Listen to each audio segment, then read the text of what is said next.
नमस्कार दोस्तों, आप सबने अगर हमारा पिछला वीडियो देखा है तो आप सबको पता है कि हम इलेक्ट्रोस्टैटिक्स जो फिजिक्स का हिस्सा है उसको हम लोग पढ़ रहे हैं और उसमें हम लोग चार्ज के विषय में पढ़े थे और पिछले क्लास में उस चार्ज के कुछ महत्वपूर्ण बिंदु इंपॉर्टेंट पॉइंट के बारे में मैंने आपसे डिस्कस किया था। ठीक है, तो पिछले क्लास में अगर आपने वीडियो देखा है तो मैंने इंपॉर्टेंट पॉइंट करके एक टॉपिक दिया था अबाउट चार्ज, यानी चार्ज के विषय में इंपॉर्टेंट पॉइंट करके एक टॉपिक दिया था। उसमें हमने पिछले क्लास में एक इंपॉर्टेंट पॉइंट को आपके साथ क्या किया था, डिस्कस किया था। और भी कुछ पॉइंट्स हैं जिसे हमें जानना है, तो आज की क्लास में हम लोग क्या करेंगे तो जानेंगे। ठीक है, अगर जो लोग पिछला वीडियो नहीं देख पाए हैं तो आप सबसे अनुरोध है, आप सबसे आग्रह है कि आप पहले पिछले वीडियो को देख ले, उसके बाद इस वीडियो को देखें तो आपको जाकर के अच्छा तरीका से समझ में आएगा।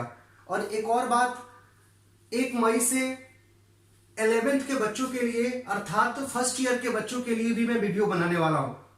1 मई से उनके लिए वीडियो क्या होगा, हमारे YouTube चैनल पे क्या होगा, मौजूद होगा। आपके आसपास में जो भी बच्चे 11th में इस साल गए हुए हैं अर्थात फर्स्ट ईयर में गए हुए हैं, उनके लिए मैं वीडियो बनाने वाला हूं। आप उन्हें क्या करें, अपने आसपास के बच्चों को क्या करें, सूचित करें कि आपके लिए 1 मई से वीडियो आने वाला है। वो खुद को क्या करें, प्रिपेयर रखें। ठीक है, आज चलिए हम लोग जो चार्ज का इंपॉर्टेंट पॉइंट था उसको आगे बढ़ाते हैं। ठीक है, जिसमें आज का जो पॉइंट नंबर 2 है, क्योंकि एक हम लोग पिछले क्लास में आपसे डिस्कस कर चुके हैं। ठीक है, तो क्या है लिखा हुआ, charge is the scalar quantity. मतलब चार्ज क्या होता है तो स्केलर क्वांटिटी होता है। स्केलर का हिंदी क्या होता है, अदिश। यानी चार्ज जो होता है वह स्केलर क्वांटिटी होता है, एक अदिश राशि होता है। अब आपके मन में आएगा कि पिछले क्लास में सर आपने बताया था कि चार्ज एक डेराइव्ड फिजिकल क्वांटिटी होता है और आज आपने कहा कि चार्ज एक स्केलर क्वांटिटी होता है। ये कुछ समझ में नहीं आ रहा है। तो दोस्तों, पिछले क्लास में जो आपको मैंने फिजिकल क्वांटिटी के बारे में बताया था, आइए एक बार फिर से हम उस पर ध्यान देते हैं।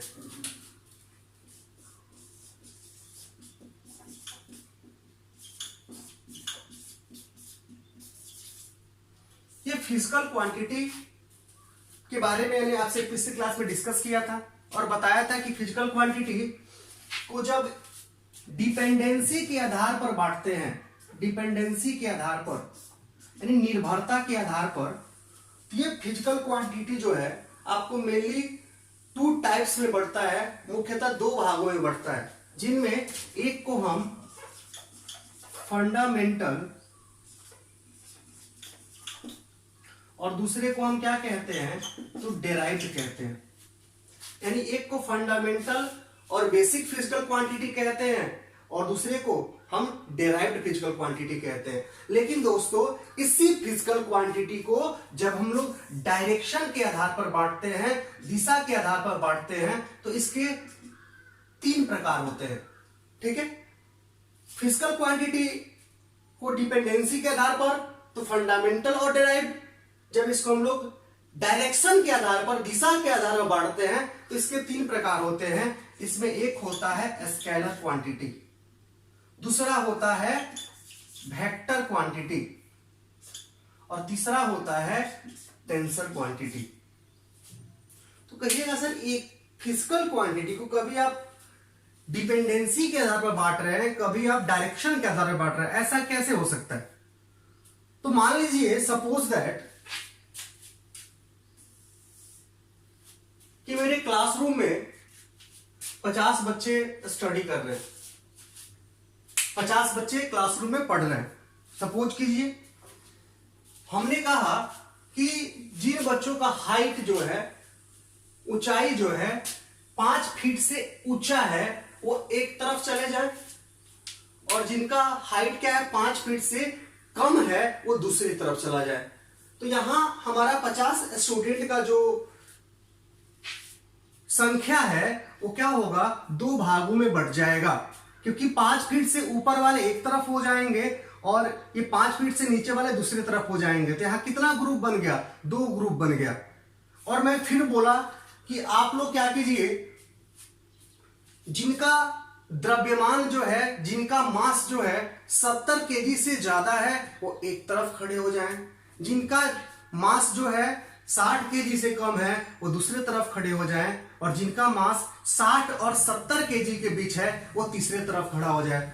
तो यहां पर 3 को ग्रुप बन जाएगा, किसका, आप स्टूडेंट लोगों का, छात्र लोगों का। तो एक जगह 2 ग्रुप बना जब हमने लंबाई के आधार पर हमने बांटा, और यहां पर 3 ग्रुप बना, उसको मास के आधार पर बांटा। ठीक है, तो जब हम पूछेंगे बताइए लंबाई के आधार पर इन 50 स्टूडेंट का कितना ग्रुप बना, तो कहिएगा 2। जब हम कहेंगे मास के आधार पर कितना बना, तो क्या कहिएगा 3। तो आधार डिसाइड करेगा, समझ में आ रहा ना। तो ऐसा नहीं है कि आपको फिजिकल क्वांटिटी है ना तो अलग अलग आधार पे बांटा नहीं जाएगा, हाँ बांटा जाएगा। जैसे स्टूडेंट लोगों को क्या किया, हम लंबाई के आधार पर बांटे, मास के आधार पर बांटे, उसी प्रकार हम क्या कर सकते हैं, फिजिकल क्वांटिटी को भी आपको डिपेंडेंसी के आधार पर और डायरेक्शन के आधार पर बांट सकते हैं। यहां तक कि आप स्टूडेंट लोग को ऐसे भी कह सकते हैं कि जिनकी उम्र 20 साल से ज्यादा है वो एक और खड़े हो जाएं, जिनकी 18 साल से कम है वो एक और खड़ा हो जाए, जो 18 और 20 के बीच में है वो एक और खड़ा हो जाए। यहां पर मैंने क्या किया, उम्र के आधार पर इस 50 लोगों के ग्रुप को मैंने बांटा। तो आपसे जब लेंथ के आधार पर पूछेंगे तो 2 प्रकार, आपको जब हम मास के आधार पर पूछेंगे तो 3 प्रकार, उम्र के आधार पर पूछेंगे तो 3 प्रकार। तो इसी प्रकार अगर आधार हम बांटने का अलग कर देते हैं तो ग्रुप का प्रकार क्या होता है तो अलग अलग हो जाता है, और उसके मायने भी क्या होते हैं, अलग अलग होते हैं। ठीक है ना। तो इसमें अब कंफ्यूजन नहीं रखना है कि सर ये क्या है कि डिपेंडेंसी के आधार पर, डायरेक्शन के आधार पर। हाँ, डिपेंडेंसी के आधार पर जब फिजिकल क्वांटिटी है तो 2 प्रकार का है, जो कि मैंने आपसे पिछले क्लास में डिस्कस भी किया था, और डायरेक्शन के आधार पर ये 3 प्रकार का होता है। और इसमें भी ये 2 प्रकार ही हमारे सिलेबस का हिस्सा है, इंटरमीडिएट का हिस्सा है, आईएससी का हिस्सा है। ठीक है ना। हमें स्केलर और वेक्टर के बारे में ही यहां जानना है, टेंसर के बारे में हमें हायर क्लास में अर्थात ग्रेजुएशन में पढ़ना है। ठीक है ना। तो आइए हम जानते हैं कि स्केलर किसे कहते हैं। तो सिंपल सा इसका परिभाषा है कि वैसा फिजिकल क्वांटिटी जिसके पास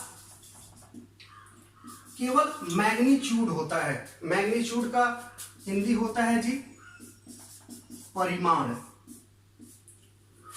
जिसके पास केवल और केवल मैग्नीट्यूड होता है, केवल और केवल परिमाण होता है, उसे हम स्केलर क्वांटिटी कहते हैं।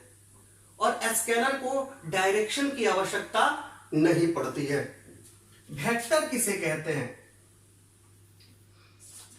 तो वेक्टर हम उस फिजिकल क्वांटिटी को कहते हैं जिसके पास मैग्नीट्यूड होता है प्लस उसके पास क्या होता है, डायरेक्शन होता है, और प्लस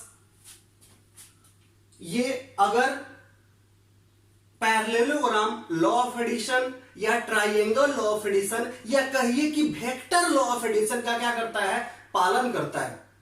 यानी वेक्टर वह तब कहलाएगा कोई भी फिजिकल क्वांटिटी जब उसके पास मैग्नीट्यूड होगा यानी परिमाण होगा, डायरेक्शन यानी दिशा होगा, और साथ ही साथ अगर ये पैरेललोग्राम लॉ ऑफ एडिशन या ट्राइंगल लॉ ऑफ एडिशन या कहिए कि वेक्टर लॉ ऑफ एडिशन को क्या करेगा, फॉलो करेगा, उसका अनुपालन करेगा, तब जाकर के क्या होगा, ये वेक्टर क्वांटिटी कोई भी फिजिकल क्वांटिटी कहलाएगा। ओके जनता, यहां देखिए तो वेक्टर के लिए क्राइटेरिया क्या है, मैग्नीट्यूड भी होना चाहिए, डायरेक्शन भी होना चाहिए, तथा साथ ही साथ वो पैरेललोग्राम या कहिए कि ट्राइंगल लॉ ऑफ एडिशन या कहिए कि वेक्टर लॉ ऑफ एडिशन क्या करना चाहिए, फॉलो करना चाहिए। कोई एक का फॉलो कर जाए क्या हो जाएगा, ये आपको वेक्टर क्वांटिटी कहलाएगा। अब फिर बात आएगी कि sir parallelogram law of addition किसे कहते हैं, ट्राइंगल लॉ ऑफ एडिशन किसे कहते हैं, वेक्टर लॉ ऑफ एडिशन है क्या। तो इसको हमें 11th क्लास में पढ़ना था, ठीक है ना। लेकिन फिर भी मैं आगे आपको इसके साथ आपको फिर डिस्कस कर दूंगा। कोई अगर प्रॉब्लम आपको होगी तो मैं इसको आगे डिस्कस कर दूंगा। इतना बस आप जान लीजिए कि जो अलजेब्रा का सामान्य जोड़ नियम जो होते हैं क्या होते हैं, आपको पता है अलजेब्रा का सामान्य जोड़ नियम किसे कहते हैं। हम जानते हैं कि 2 + 3 क्या होता है, 5 होता है, 4 + 5 क्या होता है तो 9 होता है, 5 + 5 क्या होता है? तो 10 होता है। ये जो जोड़ नियम है ये अलजेब्रा का सामान्य जोड़ नियम है, सिंपल एडिशन है। और वेक्टर जो है इस सिंपल एडिशन को फॉलो नहीं करता है। वेक्टर जो है parallelogram, triangle law of addition, या कहिए कि वेक्टर लॉ ऑफ एडिशन को ही क्या करता है? फॉलो करता है। ये जो एडिशन है सिंपल एडिशन है, और सिंपल एडिशन जो अलजेब्रा का है उसको स्केलर फॉलो करता है। वेक्टर के लिए अलग जोड़ नियम है, अगर आप नहीं जानते होंगे तो आगे के क्लास में मैं आपसे डिस्कस करूंगा, ठीक है ना। लेकिन अगर कोई वेक्टर इस नियम को फॉलो कर जाता है इसका मतलब वो वेक्टर नहीं है। कहिए कि किसी विशेष परिस्थिति में हो सकता है कि डायरेक्शन इसका सेम हो, दो वेक्टर का डायरेक्शन सेम हो तो उसको डायरेक्टली हम ऐड कर सकते हैं। लेकिन वो कोई खास परिस्थिति में जब दो वेक्टर का डायरेक्शन एक तरफ हो तो उसको हम डायरेक्टली ऐड कर सकते हैं, ठीक है ना। परंतु अन्य सभी केसों में वेक्टर को हम ऐसे ऐड नहीं कर सकते हैं। अर्थात इसलिए कहा जाता है कि वेक्टर एडिशन को वेक्टर फॉलो करता है, या पैरेललोग्राम लॉ ऑफ एडिशन को, या ट्रायंगल लॉ ऑफ एडिशन को वेक्टर फॉलो करता है, ठीक है ना। जब डायरेक्शन सेम हो जाता है तो ये जो सिंपल एडिशन है उससे जो रिजल्ट निकलता है और जो वेक्टर एडिशन से सेम रिजल्ट निकलता है वेक्टर के लिए, वो दोनों सेम हो जाता है। क्योंकि वहां हम लोग जोड़ लेते हैं तो पता चल जाता है जा सेम है, लेकिन वो सेम आ जाता है लेकिन होता हमेशा नहीं है। तो स्केलर जो है सिंपल जोड़ के एडिशन को फॉलो करता है, जबकि वेक्टर जो है आपको parallelogram, triangle law of addition, या कहिए कि वेक्टर लॉ ऑफ एडिशन को फॉलो करता है, ठीक है ना। जब आगे आपको जरूरत पड़ेगी मैं उसको फिर से आपको बता दूंगा, ठीक है ना। फिलहाल आप इतना ही याद रखिए कि स्केलर उसे कहते हैं जिसके पास केवल और केवल मैग्नीट्यूड होता है, जिसको डायरेक्शन की आवश्यकता नहीं पड़ती है। वेक्टर हम उसे कहते हैं जिसके पास मैग्नीट्यूड होता है, डायरेक्शन होता है, और साथ ही साथ वेक्टर एडिशन को जो फॉलो कर जाता है उसको हम वेक्टर कहते हैं, ठीक है ना। जैसे एग्जांपल के तौर पे कोई आपसे पूछे कि बताइए लेंथ, ये जो है वेक्टर है कि स्केलर है, तो इसको पता करने के लिए हम जो भी शब्द को जानना चाहते हैं कि वो वेक्टर है कि स्केलर है, उसे हम आम बोलचाल की भाषा में इस्तेमाल करके देख लेंगे। आम बोलचाल की भाषा में जब इस्तेमाल उसको करेंगे तो पता चल जाएगा कि वो वेक्टर है कि स्केलर है। जैसे लेंथ का जिक्र कहीं अगर करते हैं, किसी चीज का लेंथ हमें मापना होता है तो कैसे मापते हैं? तो चलिए हम एक उदाहरण लेते हैं। अगर हम किसी कपड़े के दुकान पर जाते हैं तो कपड़े के दुकानदार से यही कहते हैं कि भैया हमको 2 मीटर का कपड़ा दीजिए पैंट का, या भैया 3 मीटर कपड़ा दीजिए शर्ट का। यही जाकर उस दुकानदार को बोलते हैं और दुकानदार हमें कपड़ा दे देता है। कभी जाकर के दुकानदार को ऐसा आपने बोला है कि भैया 2 मीटर कपड़ा दे दीजिए पूरब से? बोला है आपने? क्या आपने कभी जाके बोला है कि भैया 3 मीटर कपड़ा दीजिए शर्ट का पश्चिम से? नहीं बोला हमने आम बोलचाल की भाषा में, क्योंकि इसके साथ दिशा सूचक शब्द का इस्तेमाल नहीं होता है, ठीक है ना। क्यों नहीं होता है?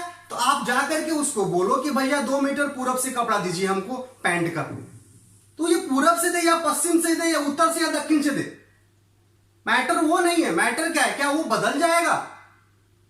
पूरब डायरेक्शन में रख करके मापे 2 मीटर, तो क्या वो पश्चिम में मापेगा तो क्या होगा? वो 2 मीटर नहीं होगा, तो होगा। डायरेक्शन के चेंज करने की वजह से किसी क्वांटिटी का लेंथ क्या होता है? वो नहीं बदलता है, ठीक है ना। डायरेक्शन अगर बदल दे तो अगर लेंथ बदल जाता तो हम कहते क्या है? लेंथ के डायरेक्शन के बदलने से लेंथ क्या हो जा रहा है? बदल जा रहा है, इसका मतलब लेंथ के पास क्या डायरेक्शन है। लेकिन किसी डायरेक्शन में आप रख करके लेंथ मापोगे, जो अगर 2 मीटर है अगर वो, तो किसी डायरेक्शन में क्या होगा? वो 2 ही मीटर होगा। और आम बोलचाल की भाषा में लेंथ को लेने के लिए कभी भी हम डायरेक्शन का इस्तेमाल नहीं करते, दिशा का इस्तेमाल नहीं करते, इसलिए लेंथ क्या होगा? हमारा स्केलर क्वांटिटी होगा। कोई दिक्कत? मास, फिर से मास के बारे में कोई कहे कि बताइए मास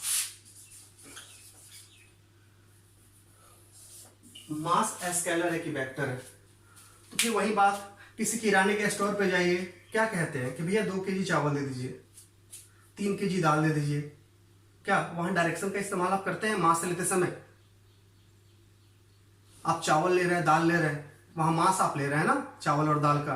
2 केजी चावल बोल रहे हैं तो 2 केजी मास का क्या चावल चाहिए? चावल चाहिए आपको, दाल चाहिए आपको, क्या वहां डायरेक्शन का इस्तेमाल करते हैं, या आप वहां कहते हैं जाकर के भैया 2 kg चावल दे दीजिए पूरब से?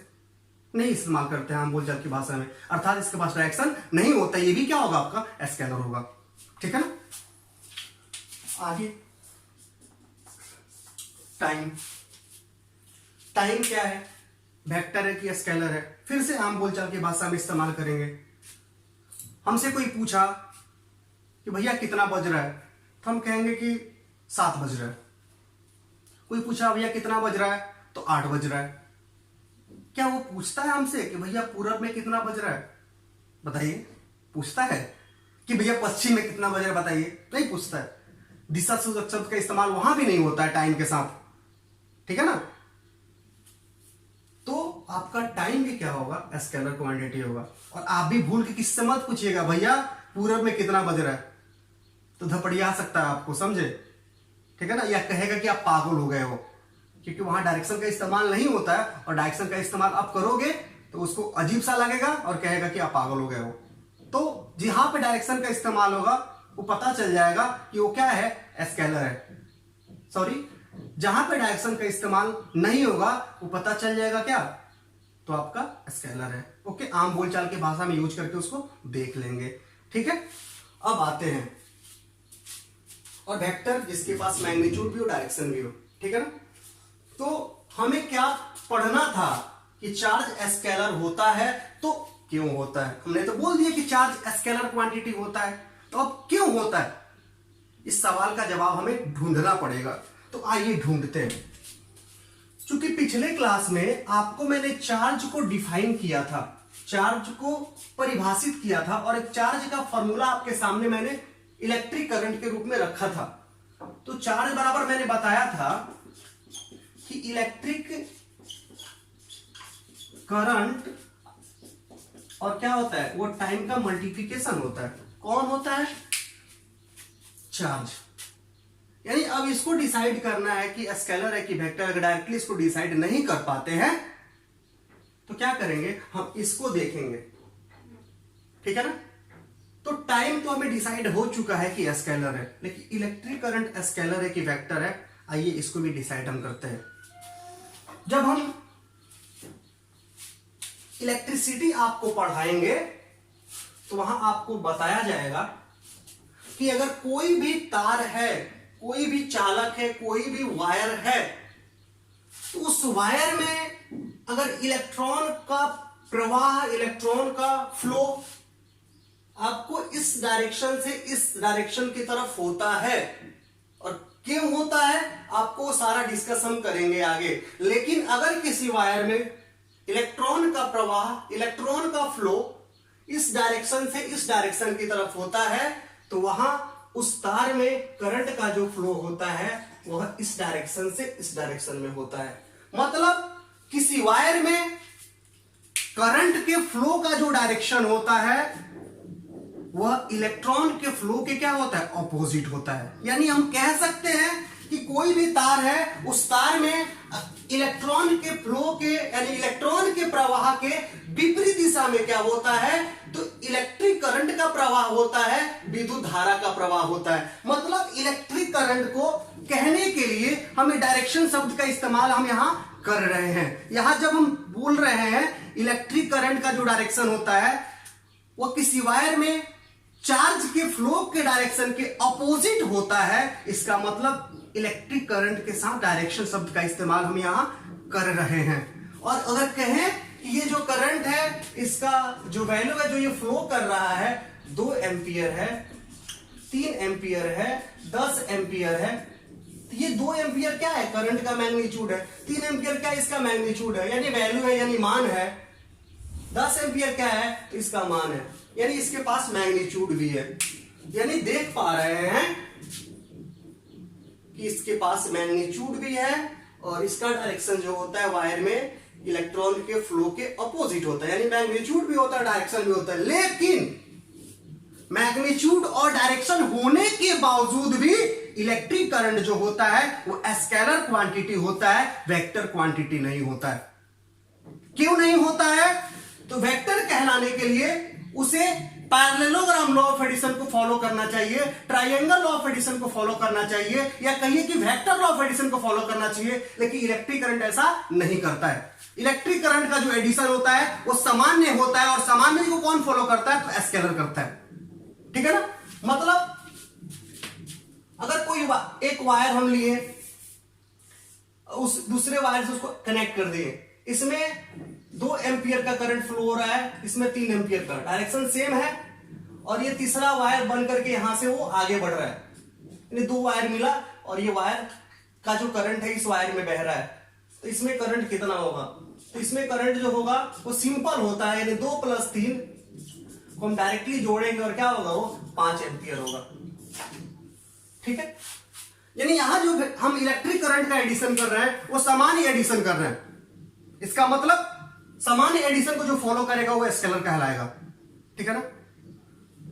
इलेक्ट्रिक करंट एक ऐसा फिजिकल क्वांटिटी है जिसके पास मैग्नीट्यूड यानी परिमाण, डायरेक्शन यानी दिशा, दोनों तो होता है, लेकिन फिर भी वो वेक्टर नहीं होता है, क्योंकि इसका एडिशन जो होता है वो सामान्य होता है। ठीक है ना? तो आप जान गए कि इलेक्ट्रिक करंट क्या है? तो एक स्केलर क्वांटिटी है। क्यों है? क्या डायरेक्शन नहीं है इसकी वजह से है? तो नहीं, ये वेक्टर एडिशन को, पैरेललोग्राम लॉ ऑफ एडिशन को, या कहिए कि ट्राइंगल लॉ ऑफ एडिशन को फॉलो नहीं करता है। ओके, तो अब यहां क्लियर हो गया कि इलेक्ट्रिक करंट भी स्केलर है और टाइम भी क्या है? स्केलर है। और स्केलर और स्केलर का मल्टीप्लिकेशन जो होगा वो क्या होगा? स्केलर होगा। आज से आप इसको याद कर लो। जब एक स्केलर को दूसरे स्केलर के साथ मल्टीप्लाई करेंगे तो क्या मिलेगा? हमें स्केलर मिलेगा, यानी चार्ज हमारा क्या होगा? एक स्केलर क्वांटिटी होगा। कोई दिक्कत किसी को? तो इस लाइन को हम अभी समझना चाहते थे और वही समझ रहे थे। समझ में आ रहा ना? अब चार्ज कोई पूछे कि स्केलर की वेक्टर, तो स्केलर क्यों, तो बताएंगे उसको कि चार्ज स्केलर क्यों होता है। ठीक है ना? क्योंकि इलेक्ट्रिक करंट ये टाइम का मल्टीप्लिकेशन होता है। ये इलेक्ट्रिक करंट क्या होता है? आपको स्केलर होता है, टाइम भी स्केलर होता है, और स्केलर ये दोनों क्यों होता है मैंने इधर बता दिया आपको। ओके, तो ये भी क्या हो जाएगा? आपका स्केलर हो जाएगा। कोई दिक्कत किसी को? यानी चार्ज जो है अदिश राशि होता है, and the fundamental charge particle is electron and proton. और फंडामेंटल चार्ज पार्टिकल, मूल चार्ज पार्टिकल कौन कौन होता है? तो एक होता है इलेक्ट्रॉन, दूसरा होता है प्रोटॉन। आपको पहले वीडियो के लेक्चर में मैंने इसका डिस्कस एक बार वहां भी किया था कि चार्ज पार्टिकल जो है वो मेनली 2 टाइप्स का होता है, एक इलेक्ट्रॉन दूसरा प्रोटॉन। इसमें इलेक्ट्रॉन निगेटिवली चार्ज होता है, जबकि प्रोटॉन क्या होता है? पॉजिटिवली चार्ज होता है। ओके, इलेक्ट्रॉन निगेटिवली चार्ज जबकि प्रोटॉन पॉजिटिवली चार्ज, यानी इलेक्ट्रॉन ऋण आवेशित जबकि प्रोटॉन क्या होता है? धन आवेशित नेचर में होता है। ओके, आगे हमने क्या लिखा है? दैट इज, यानी अर्थात इलेक्ट्रॉन को हम ई से दिखाते हैं और प्रोटॉन को हम लोग क्या करते हैं? पी से दिखाते हैं। ठीक है? और इलेक्ट्रॉन और ये प्रोटॉन 2 मूल चार्ज पार्टिकल है। इलेक्ट्रॉन पे चार्ज की वैल्यू 1.6 इंटू 10⁻⁻19 कूलम होता है। वहीं प्रोटॉन पे चार्ज की वैल्यू केवल बोल रहे हैं, मैग्नीट्यूड बोल रहे हैं, मान बोल रहे हैं, कितना होता है? 1.6 इंटू 10⁻⁻19 कूलम। ठीक है? दोनों पे चार्ज का मैग्नीट्यूड समान होता है। ठीक है ना? जबकि आपको पता है कि ये निगेटिवली चार्ज, जबकि ये प्रोटॉन क्या होता है? पॉजिटिवली चार्ज होता है। इसी कारण से तो एक प्लस और माइनस को हम क्या करते हैं? कहते हैं कि देखो जोड़ रहे हैं तो क्या हो जाएगा? ये 0 हो जाएगा। क्यों हो जाता है 0?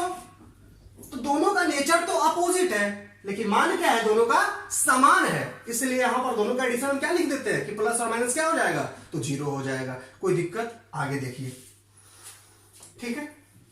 तो अगला जो टॉपिक है इसको समझने से पहले एक छोटा सा बात हम लोग समझते हैं। ठीक है ना? उसके बाद हम अगले 3 नंबर पॉइंट को आपके साथ क्या करेंगे? तो डिस्कस करेंगे। आप लोग क्या कीजिए, जो भी क्लास आपको पढ़ाई हो रहा है, आप सभी दोस्तों से आग्रह है कि आप उसको अच्छे से पढ़िए। हम आपको ऐसे फिजिक्स को पढ़ाएंगे कि आपको कहीं आप अगर नहीं भी पढ़ो तो काम चल जाए। समझ में आ रहा ना? तो इसमें नहीं कि पढ़ रहे हैं तो बिना मन से पढ़ रहे हैं, पढ़िए, अच्छा से पढ़िए, समझ में आ रहा ना। जब हम लोग समय लगा रहे हैं उसको तो अच्छा से लगाइए। अगर कोई भी प्रश्न आपके मन में आता है तो प्लीज आप कमेंट में लिखिए और हमें बताइए कि सर हमें यहाँ प्रॉब्लम हो रहा है, आप इसको डिस्कस करो, ठीक है ना। तो आप इसको अच्छे ढंग से देखिए, ठीक है ना। आइए आगे बढ़ता है। एक बॉडी है और एक दूसरा बॉडी है, ठीक है। फिलहाल ये दोनों बॉडी न्यूट्रल है। न्यूट्रल कब कोई बॉडी होगा तो बताया था हमने आपको कि किसी भी बॉडी में इलेक्ट्रॉन की संख्या अगर प्रोटॉन की संख्या के बराबर हो जाएगी तो न्यूट्रल होगा। ये भी बॉडी न्यूट्रल है। चलिए, यहां भी इलेक्ट्रॉन की संख्या प्रोटॉन की संख्या के बराबर है। प्लस मतलब प्रोटॉन, माइनस मतलब इलेक्ट्रॉन। और आपको मैंने पिछले क्लास में यह भी बताया था कि कोई भी बॉडी इलेक्ट्रॉन के ट्रांसफर के फलस्वरूप ही क्या होता है तो चार्ज होता है। यानी कोई भी बॉडी इलेक्ट्रॉन के ट्रांसफर के तत्पश्चात आवेशित होता है। जैसे मैं एक बॉडी हूं, मैं अभी न्यूट्रल हूं, मैं चार्ज होऊंगा तो कैसे होऊंगा। अब प्रक्रिया क्या है वो अलग बात है। अगर हमसे इलेक्ट्रॉन किसी प्रक्रिया के तहत या तो निकले या तो मेरे में इलेक्ट्रॉन आ जाए तो हम क्या हो जाएंगे, चार्ज हो जाएंगे। इलेक्ट्रॉन का ट्रांसफर होगा तो हम चार्ज होंगे, प्रोटॉन के ट्रांसफर के फलस्वरूप नहीं होंगे। पिछले क्लास में मैंने डिस्कस आपसे कर चुका है, ठीक है ना। तो यहां पर ये दोनों न्यूट्रल है। ये चार्ज होगा कब, जब इलेक्ट्रॉन का ट्रांसफर होगा। आइए कुछ ट्रांसफर करते हैं। इसमें से मान लिया जाए कि एक इलेक्ट्रॉन निकल करके इसमें चला आया तो क्या होगा, एक इलेक्ट्रॉन इसमें कम हो जाएगा जबकि इसमें क्या होगा, एक बढ़ जाएगा। इलेक्ट्रॉन क्या होगा तो बढ़ जाएगा। एक इलेक्ट्रॉन निकला, इसमें कम होगा, इसमें बढ़ेगा तो क्या होगा, ये आपको इसमें प्लस ज्यादा हो जाएगा तो ये पॉजिटिवली चार्ज कितना ज्यादा है, प्लस एक, यानी प्रोटॉन एक ज्यादा है। तो चार्ज कितना होगा जी, 1.6 into 1.6 into 10 to the power minus 19 coulomb एक इलेक्ट्रॉन पे होता है। और कितना इसमें एक इलेक्ट्रॉन या एक प्रोटॉन पे चार्ज इतना होता है। तो यहां एक प्रोटॉन ज्यादा है तो चार्ज क्या हो जाएगा, इसके ऊपर इतना हो जाएगा, प्लस में होगा। एक इलेक्ट्रॉन इसमें ज्यादा हो गया तो इसमें चार्ज कितना होगा, minus 1.6 into 10 to the power minus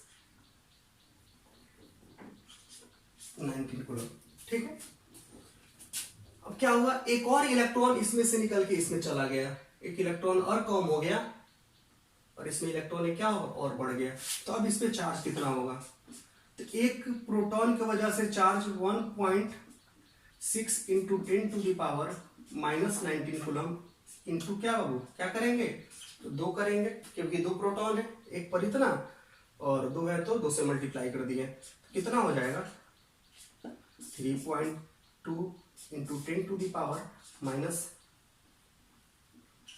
19 coulomb, ठीक है। अब इस पर चार्ज कितना होगा,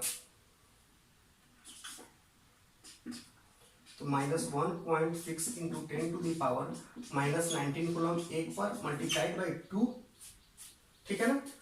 तो चार्ज कितना हो जाएगा, minus 3.2 into 10 to the power minus 19 coulomb, ठीक है। ठीक है, कोई दिक्कत। अब आइए, अब इसमें से एक और इलेक्ट्रॉन निकाल के हम इसमें रख रहे हैं।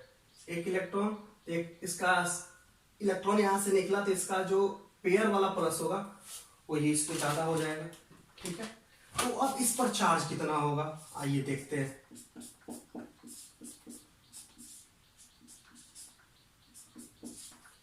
एक पर इतना 3 है प्रोटॉन तो 3 से मल्टीप्लाई कर दिए, क्या हो जाएगा 4.8 into 10 to the power minus 19 coulomb. तो इस पर कितना हो जाएगा,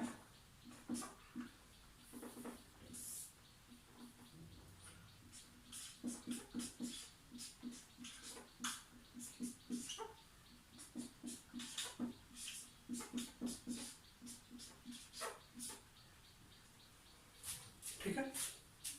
तो यहां पर आपका ये हो गया, मैंने क्या आपको बताया, ठीक है ना। तो इसको जानते हैं, लेकिन इससे पहले एक बात सोचिए, क्या एक बॉडी से दूसरे बॉडी में जो इलेक्ट्रॉन का ट्रांसफर कर रहे हैं वो क्या कितना कर रहे हैं, या तो 1, या तो 2, या तो 3, या तो 4, या तो 5, यही कर सकते हैं आप क्या, या तो 6। यानी यहां जो हम इलेक्ट्रॉन का ट्रांसफर कर रहे हैं वो पूर्ण संख्या के रूप में कर रहे हैं, यानी इंटीजर के रूप में कर रहे हैं ना। क्या आप ऐसा सोच सकते हो कि इस बॉडी से इस बॉडी में हम आधे इलेक्ट्रॉन का ट्रांसफर करते हैं? क्या आप ऐसा कर सकते हो? आधा इलेक्ट्रॉन को तोड़ सकते हो, तब तो जाकर के ये E/2 हम ट्रांसफर करेंगे। इलेक्ट्रॉन को ब्रेक कर सकते हैं, आधा आधा ब्रेक कर सकते हैं?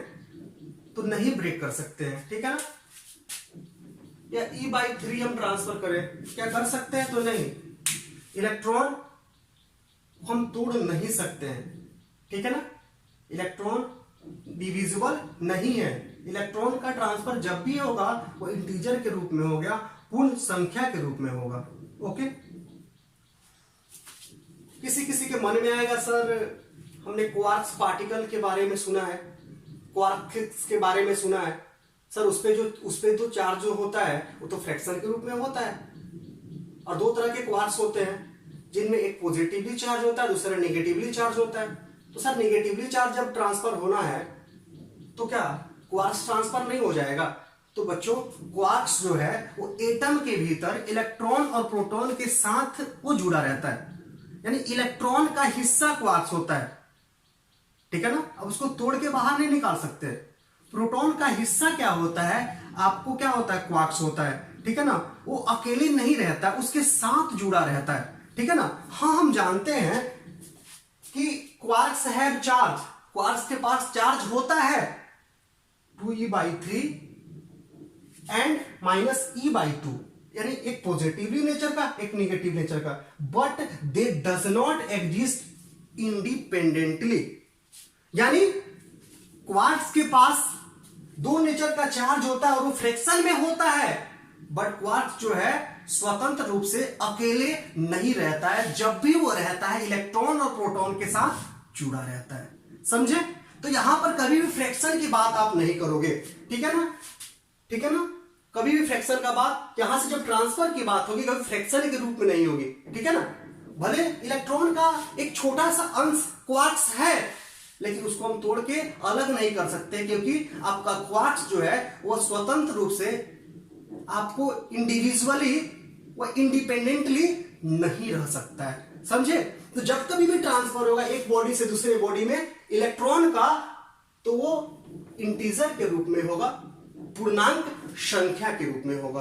ओके, तो मैंने यहां पर क्या दिखाया है, तो मैंने दिखाया क्या, देखिए यहां पे जो चार्ज की वैल्यू है वह इसमें 1 से मल्टीप्लाई कीजिए तो क्या होगा, वही होगा, सेम वैल्यू। और यहां पर जो होगा वही वैल्यू होगा, 1 से मल्टीप्लाई कीजिए, क्योंकि वहां 1 ट्रांसफर किए थे, यहां 2 किए तो 2 से मल्टीप्लाई, 3 तो 3 से मल्टीप्लाई, ठीक है ना।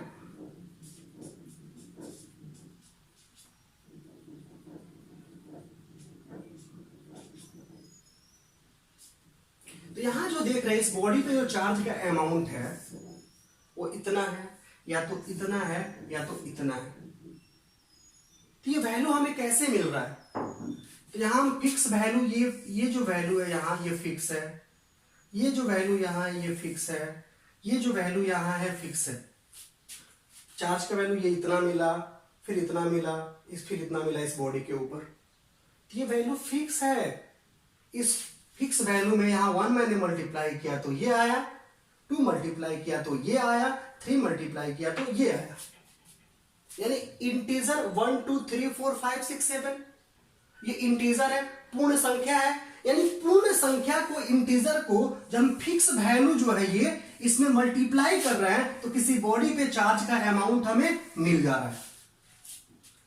उसी तरह यहां देखिए ये जो अमाउंट है ये इस फिक्स वैल्यू में इंटीजर मल्टीप्लाई से मिला है, ये जो वैल्यू है इस फिक्स वैल्यू में इंटीजर मल्टीप्लाई से मिला है, ये जो वैल्यू है इस फिक्स वैल्यू में इंटीजर के मल्टीप्लाई से मिला है। यानी जो चार्ज की वैल्यू इसके ऊपर स्वैप हो रही है, या ये या ये या ये सभी इस फिक्स वैल्यू में आपको कहिए तो इंटीजर के 1 2 3 4 5 6 के मल्टीप्लाई करने के फलस्वरूप मिल रही है। यानी किसी भी, ये आप बॉडी हो पॉजिटिवली चार्ज या निगेटिवली चार्ज, उसके जो चार्ज की वैल्यू है वो फिक्स वैल्यू का इंटीजर मल्टीप्लिकेशन है, ठीक है ना। और मैं आपको बता दूं कि कोई भी क्वांटिटी अगर फिक्स वैल्यू में इंटीजर के मल्टीप्लिकेशन के बराबर होता है तो उसको हम एक स्पेशल नाम देते हैं। क्या नाम देते हैं? और तो कहते हैं उसको, क्या कहते हैं? तो कहते हैं कि वो क्वांटाइज्ड है, क्वांटीकृत है। कोई भी फिजिकल क्वांटिटी अगर किसी फिक्स वैल्यू में इंटीजर की मल्टीप्लिकेशन के बराबर होता है तो उसके लिए हम क्या कहेंगे कि वो जो क्वांटिटी है, वो जो फिजिकल क्वांटिटी जो हमें मिल रहा है, जो एक निश्चित वैल्यू में इंटीजर के मल्टीप्लाई से मिल रहा है, तो वो फिजिकल क्वांटिटी क्या है? तो क्वांटाइज्ड है, चाहे कोई भी हो। यहां चार्ज जो है वो एक फिक्स वैल्यू का इंटीजर मल्टीप्लिकेशन है, एक फिक्स वैल्यू में इंटीजर के मल्टीप्लिकेशन के फलस्वरूप मिल रहा है। तो यहां चार्ज को हम क्या बोल सकते हैं? क्वांटाइज्ड है, क्वांटीकृत है। ये चार्ज के संदर्भ में ही नहीं, कोई भी चीज, मान लीजिए x, इसकी वैल्यू क्या आई? या तो 2, या तो 4, या तो 6, या तो 8। इसकी वैल्यू यही है, यही मिल रही है, 2 4 6 8। तो 2 4 6 8 क्या है? 2 में 1 से मल्टीप्लाई किए 2 मिल जाएगा, 2 में 2 से 4 मिल जाएगा, 2 में 3 से तो 6 मिल जाएगा, 2 में 4 से तो क्या मिल जाएगा? 8 मिल जाएगा। तो x का जो वैल्यू है 2 4 6 8, वह यहां फिक्स वैल्यू 2 है, उसका इंटीजर क्या है? मल्टीप्लिकेशन है। यानी इस फिक्स वैल्यू में इंटीजर जब मल्टीप्लाई किया तो ये इस x की वैल्यू निकली है। तो x के बारे में कोई कहेगा कि बताइए ये क्या है, तो कहेंगे क्वांटाइज्ड है, ये क्वांटीकृत है। समझ में आई बात? y भी अगर हो, आइए y देखते हैं। y की वैल्यू है 3 6 9। तो ये वैल्यू क्या है?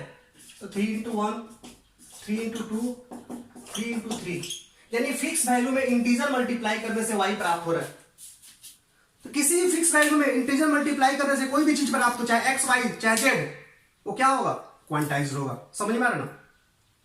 तो आज के बाद क्वांटाइजेशन की जहां बात होगी, कोई भी चीज क्वांटाइज्ड होगा अगर वह किसी फिक्स वैल्यू का इंटीग्रल मल्टीपल है, यानी इंटीजर मल्टीपल है, यानी किसी निश्चित मान में अगर पूर्णांक गुना करने के फलस्वरूप कोई भी क्वांटिटी का वैल्यू प्राप्त होता है तो क्वांटिटी क्या कहलाएगा? तो क्वांटाइज्ड कहलाएगा। कोई दिक्कत किसी को? अब आगे बढ़ते हैं, अब इस 3 नंबर पॉइंट को समझते हैं, ठीक है ना। क्या लिखा गया कि चार्ज इज क्वांटाइज्ड, चार्ज क्वांटीकृत होता है, क्वांटाइज्ड होता है। इसका मतलब क्वांटाइज शब्द का इस्तेमाल अगर चार्ज के साथ कर दिए, इसका मतलब क्या है कि चार्ज भी जो है ना वो एक फिक्स वैल्यू में इंटीजर मल्टीप्लाई करने के फलस्वरूप ही प्राप्त होता है। और आपको मैंने दिखाया भी, समझ में आ रहा है? कोई दिक्कत? यानी क्वांटाइज्ड, सिंपल सी बात है कि क्वांटाइज्ड हम किसे कहेंगे, ठीक है ना। तो क्वांटाइज्ड हम किसे कहेंगे? उसे कहेंगे जो अगर फिक्स वैल्यू में इंटीजर के मल्टीप्लिकेशन के बराबर हो, ठीक है ना। वही चीज आगे लिखा गया, देखिए चार्ज इज क्वांटाइज्ड। क्वांटाइज्ड का जो हिंदी वर्ड होता है वो होता है आपका क्वांटीकृत, ठीक है ना। ये क्वांटाइज्ड का हिंदी वर्ड होता है क्वांटीकृत, यानी चार्ज यानी आवेश जो है क्वांटीकृत होता है। बिकॉज, क्योंकि चार्ज इज फाउंड, चार्ज जो है वो प्राप्त होता है by integral multiple, integral multiple यहां पर लिख सकते हैं इन फिक्स्ड क्वांटा। यानी चार्ज जो है वो क्वांटीकृत होता है, क्वांटाइज्ड होता है, क्योंकि चार्ज इज फाउंड यानी चार्ज प्राप्त होता है integral multiple in fixed quanta. Quanta मतलब मान, लिख दिए वैल्यू भी, क्वांटा और वैल्यू। यानी चार्ज जो है वह एक फिक्स वैल्यू में इंटीजर, ये जो चार्ज हमें मिला है वह एक फिक्स वैल्यू यहां पर आपको शो अप हो रहा है, उसमें इंटीजर मल्टीप्लिकेशन के फलस्वरूप मिल रहा है, ठीक है ना। इस वजह से चार्ज क्या क्वांटाइज्ड है। यही तो लिखा गया कि चार्ज क्वांटाइज्ड है, क्वांटीकृत है। क्यों है?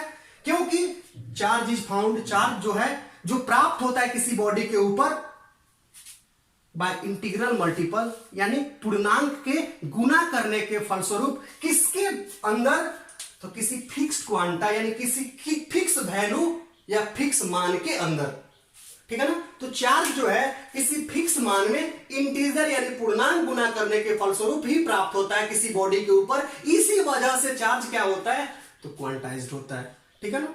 अर्थात आप ऐसा भी कह सकते हैं किसी एक बॉडी से दूसरे बॉडी में इलेक्ट्रॉन का ट्रांसफर जो होता है वो इंटीजर के रूप में होता है, पूर्णांक के रूप में होता है, इसीलिए उसमें जो वैल्यू निकलता है वह किसी फिक्स वैल्यू का क्या होता है, आपको इंटीग्रल मल्टीपल होता है। कोई दिक्कत किसी को?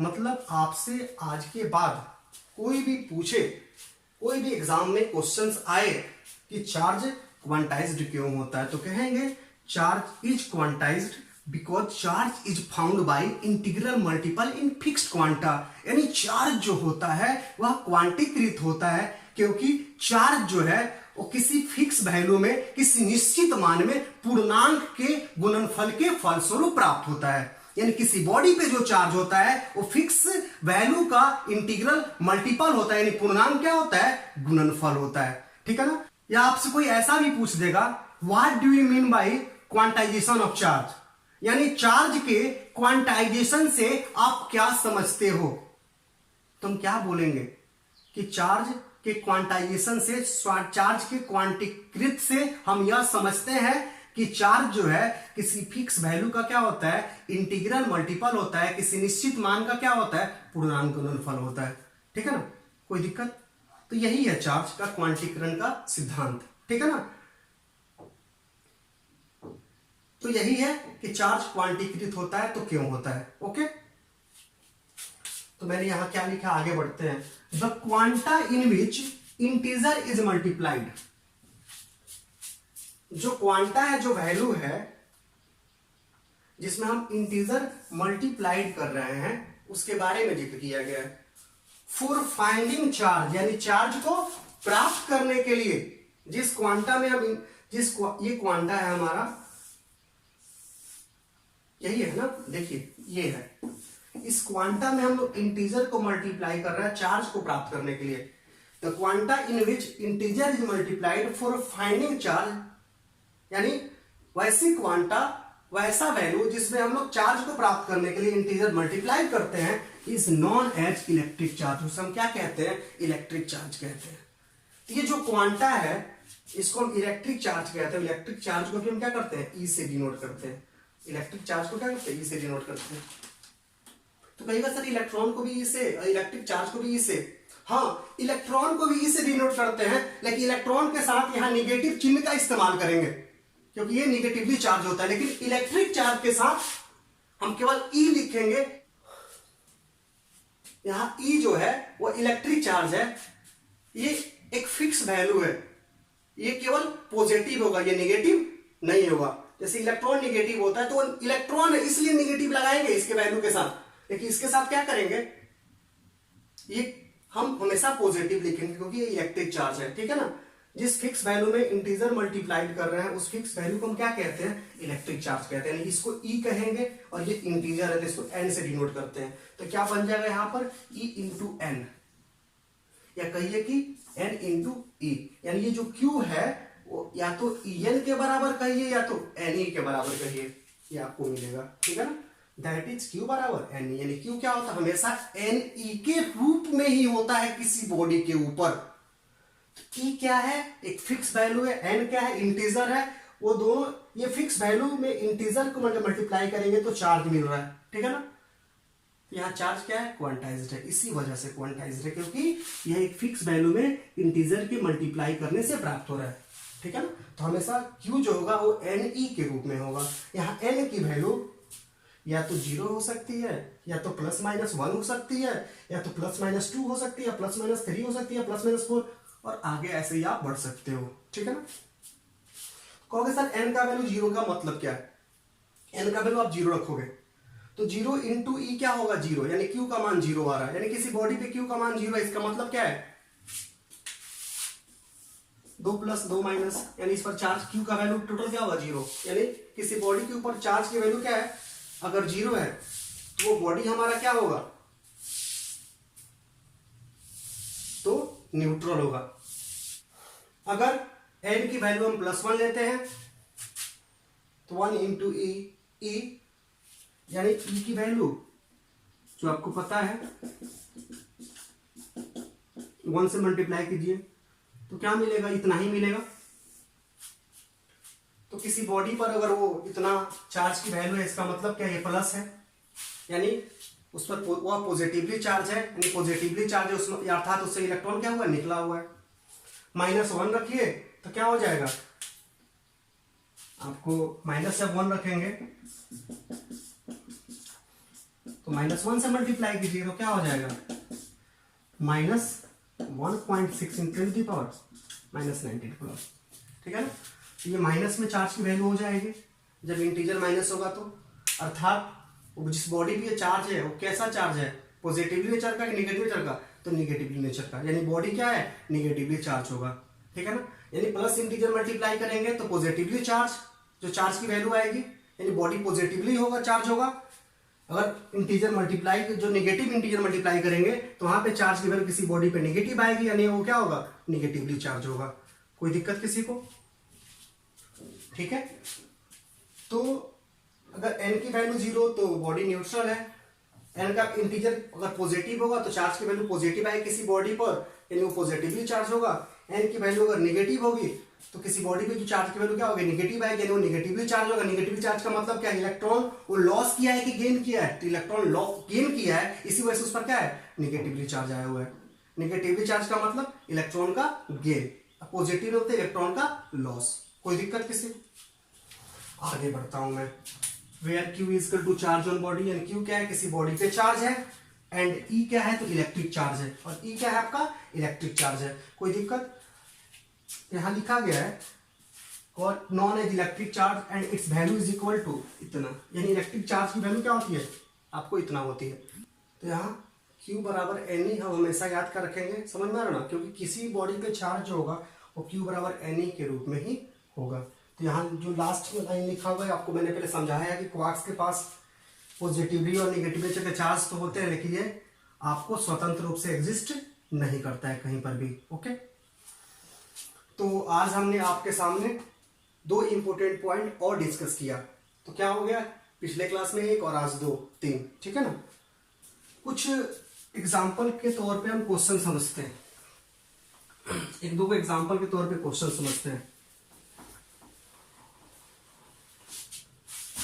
जैसे कोई पूछेगा कि बताइए Q बराबर 6.4 into 10 to the power -19 coulomb जो चार्ज है, क्या यह किसी बॉडी पे एग्जिस्ट कर सकता है, किसी बॉडी पे संभव है, यानी क्या किसी बॉडी पे इतना चार्ज रह सकता है।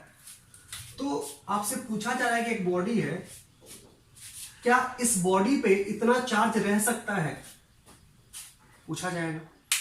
तो आपको मैंने बताया है किसी भी बॉडी पे जो चार्ज होता है वह किसी फिक्स वैल्यू का इंटीजर मल्टीप्लिकेशन होता है। तो हम इसको चेक करना होगा हमें कि क्या ये जो चार्ज की वैल्यू दिया हुआ है, क्या ये फिक्स वैल्यू का इंटीजर मल्टीप्लिकेशन है। अगर है तो कहेंगे कि ये किसी बॉडी पे रह सकता है, अगर नहीं है तो कहेंगे ये किसी बॉडी पे नहीं रह सकता है। तो कभी आपसे रेंडमली पूछा जा सकता है कोई चार्ज का वैल्यू देकर के कि बताइए क्या ये किसी बॉडी पे संभव है या नहीं है, ठीक है ना। तो क्या करेंगे उसको चेक करने के लिए, तो आइए देखते हैं। तो चूंकि आपको पता है कि Q बराबर NE होता है, जिसमें Q आपको दिया हुआ है, E का मान क्या होता है 1.6 into 10 to the power -19 coulomb, चूंकि E इलेक्ट्रिक चार्ज है, इसकी वैल्यू आपको पता है। इसमें बच कौन जाता है, अननोन, तो N बच जाता है। तो N को हम निकालेंगे तो यहां से, इसलिए N बराबर क्या हो जाएगा, वो Q बट्टा E हो जाएगा।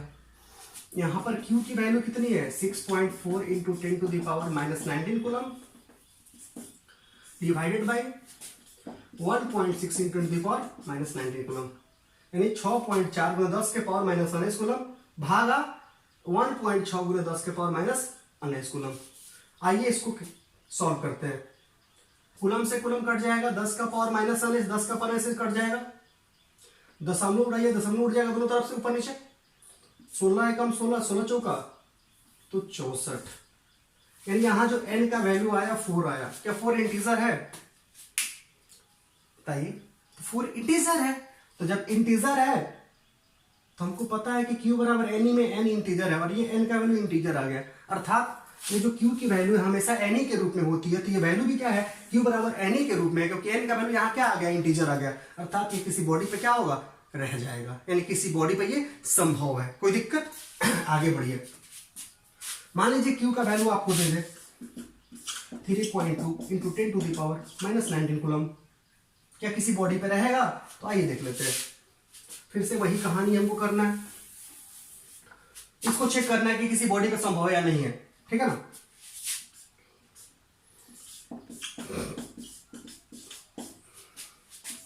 Q का मान, E का मान, C से C कट जाएगा, 10 का पर कट जाएगा, तो सब लोग डाल लीजिए, 16 एक 16 16 दूना 32, यहाँ n भी इंटीजर है, ये भी किसी बॉडी पे संभव है। आगे देखते हैं। Q बराबर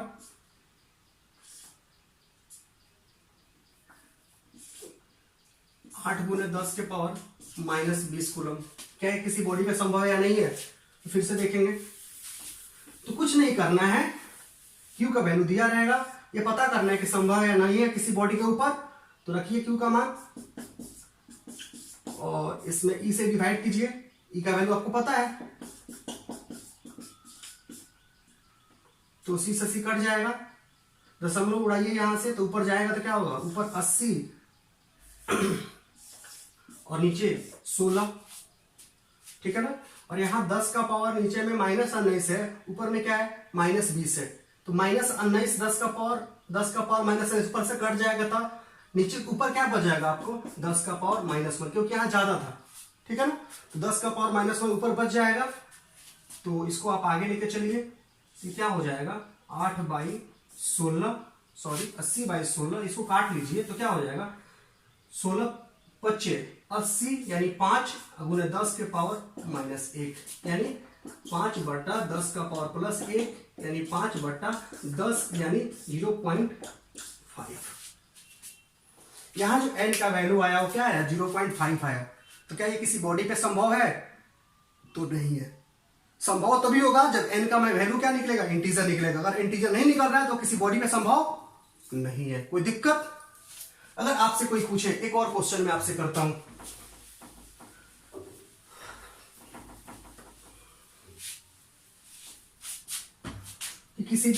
किसी बॉडी पे चार्ज, क्या 1 कूलम चार्ज संभव है? क्या ये चार्ज किसी बॉडी पे संभव है? देख लिया जाए, क्योंकि हम जानते हैं कि Q बराबर क्या होता है, N ही होता है, इसलिए N बराबर क्या हो जाएगा, वो Q/E हो जाएगा।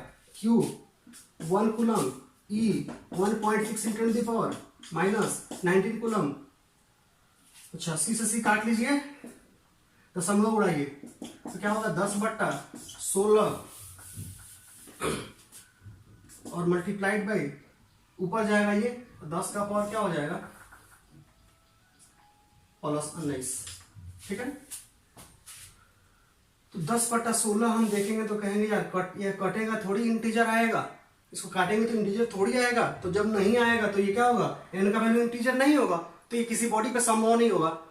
तो इतना हवड़ा के भी आंसर करना नहीं है, आप सबसे पहले सॉल्व कीजिए, इसको सॉल्व करके देखिए कि इंटीजर आ रहा है कि नहीं आ रहा है। ऐसा नहीं कि इसको देख करके आप पता लगा लीजिए कि इंटीजर है कि नहीं है, ठीक है ना। तो आप इसको पहले सॉल्व कीजिए, देखिए सॉल्व करके क्या होता है। तो क्या करना है, 10 में 16 से डिवाइड करना है, तो आपको नहीं लगेगा भाग, तो क्या करेंगे, यहाँ 0 उतारेंगे और एक यहाँ पे 0 देने के लिए दशमलव देंगे, तो हो जाएगा 100, 16 छक्के 96, तो 4। अब 16 से फिर इसमें भागने लगेगा 4 में, तो फिर क्या करेंगे हम, यहाँ पर दशमलव तो जीत चुके हैं, एक और 0 देंगे, ठीक है ना। तो क्या होगा 16 दूनी 32, 8, फिर से एक 0 देंगे, दशमलव दे चुके हैं, क्या होगा 16×5 80, और यहां से कट जाएगा। तो यहां जो भाग देने पर वैल्यू हमें मिल रहा है वो क्या मिल रहा है, 0.625 इंटू 10 टू द पावर कि वो इसकी वैल्यू निकाले हैं और ये तो यहाँ पर मल्टीप्लाई ही है, ठीक है ना। तो आगे देखिए,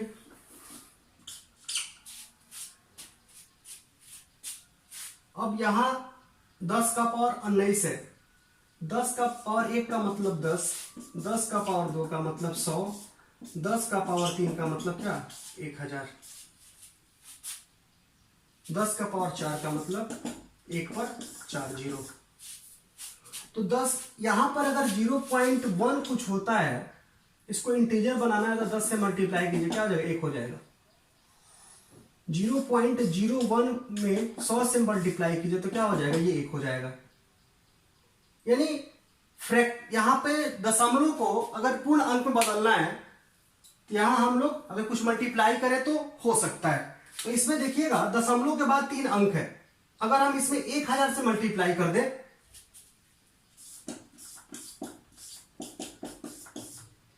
1000 मतलब 10 का पावर 3, 10 का पावर 19 है ना, 10 का पावर 3 से मल्टीप्लाई कर रहे हैं, अलग कितना बच जाएगा 10 का पावर 16।